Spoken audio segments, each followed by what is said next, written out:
Kim Chiu at Paolo Avellino sumusobra na. Grabe, sumusobra na talaga ang laban. Sumusobra na kayo, Kim Pao. Kotang-kota na kayo. O, na kayo na ang nakakakilig sobra.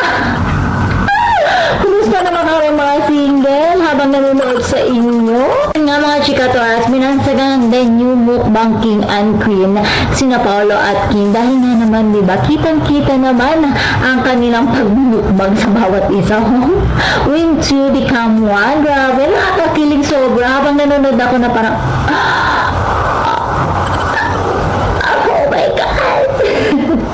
Nanonood ako mag-isa. Oo. So ano, masaya na kayo. Nanonood ako mag-isa. So ano, happy? Happy na? Happy na Kim at saka Paolo. Sobrang sana someday magkaroon ka ng isang Paolo Avellino. Alam niyo mga chikadoras na habang nanonood ako na, oh my God, ang guwapo ni Paolo. At sobrang ganda rin naman ni Kim. Grabe, ang fresh. Alam mo yung pagkagising after the something. Tapos pagkagising niya, grabe, super fresh, super sexy, and grabe, ang wholesome nilang panoorin. Kahit may mga kissing-sing ganyan, sobrang wholesome nila, diba? Kahit may mga pa-kissing-sing, hindi sila yung tipo na parang mapapaiw, ganun. Sobrang wholesome, sobrang angkula, grabe, ang sarap nilang panoorin. Alam mo, parang gusto mo lang, ayaw mo lang matapos, parang, sige po. Sige po. Ayun. Kaya naman, natawa ako, sige na. Sabi naman, single na single ako, pero ang landi, mga chikadoras. Ayan. Kaya naman, hit na ng mga chikadoras ang mga nakakatuwang naging komento ng mga netizens sa social media na X at babasahin natin. Ito na. Grabe talaga ang love scene sa What's Wrong with Secretary Kim. Ito lang pinakita. Bahala na daw talaga tayo mag-imagine. So, ayan lang pinakita. Bahala na tayo mag-imagine. Nakakatuwa mag-imagine, no? Chikadora. So, ito na. At sabi pa ng isang netizens, grabe ang intense, masyado open mouth talaga. As in, walang daya. Naku po, bumawi si Pao dito. As in, super diin. But, wait, si Kimi meron talagang nakagat na sa labi ni Pao. Naku, Pao, patingin ng lips mo. Nakakatuwa naman yung mga komento. At ito pa, ang sabi ng isang netizens, can I just say na sobrang wholesome na mga kissing scene ng Kim Pao, Kim Jong. It's not a common kissing scene na mapapanood mo na na-reject yung feelings nila. So kung paano sila gumalaw, how their lips move, how their body moves, grabe, full of love. Yes, true. Totoong-totoo. Parang totoong-totoo talaga yung nila. Ramdam mo yung totoong-totoo, yung kanilang pag-ibig sa isa't isa. Nakakatuwa. May mga ganitong feelings ulit na binuhay nyo ang natutulog kong kaluluwa. Binuhay nyo ang katawang lupa ko. Ayun. At ang sabi pa nito, sa bunutan, Kim. Ayan.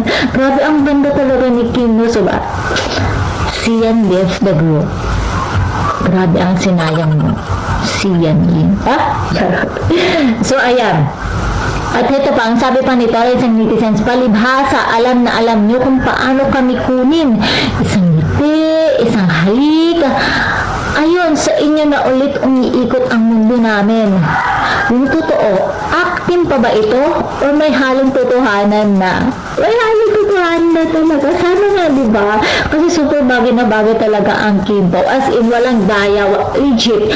Sobrang bagay ang Kim Pao. Na alam mo na parang, sana totoo na talaga. Sana natotoo na sila na. Sana natotoo na lang yung story. Bagay. So, nakakakilig lang talaga na ang ganda ng story. And actually, mga chikadoras, hindi ko po napanood yung K-drama or yung version ng K-drama. Ito pang naging komento nila. Kaya pala daw maiksing skirt ni si Kim kasi may pakarga ng ganyan. Ang hirap niyan pag mahaba ang skirt. Oo nga naman, diba? Siyempre pag mahaba, siyempre may hirapan naman si Paolo na Alam mo yung karbahin si Kim, tapos may pabuka ka. Pabuka ka. So, ayan, mga chikadoras, grabe, no, pa-level up ng pa-level up ang pagpapakilig talaga ng Kim. At hindi tayo binibigo, grabe, di ba? Sobrang madami mga pasabog, nakakakilig rin sobra talaga. Super as in, hindi talaga masasayang ang oras nyo na manood ng What's Wrong with Secretary Kim kasi sobrang ganda nga, sobrang ganda. As in, wala akong masabi, sobrang ganda, speechless. So, nakatulad ko na habang nanonood ng What's Wrong with Secretary Kim, kumusta naman po kayo? Gusto niyo na rin ba magkaroon ng Paolo Abilino sa buhay niyo? Ako, okay na okay ako kahit na wala akong jowa, basta sila in real life. Ang magkatuluyan talaga si Secretary Kim and BMC Brandon. Ayun, kaya ng mga chikadoras, abangan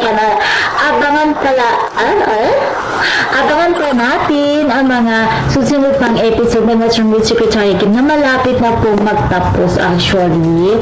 Yes, malapit na po ang finale episode ng What's Wrong with Secretary Kim. Kaya mga chikadoras, abangan po natin yan. And that's all for the mga chikadoras. For more showbiz update, please don't forget to like, share, and subscribe my channel. Thank you for watching.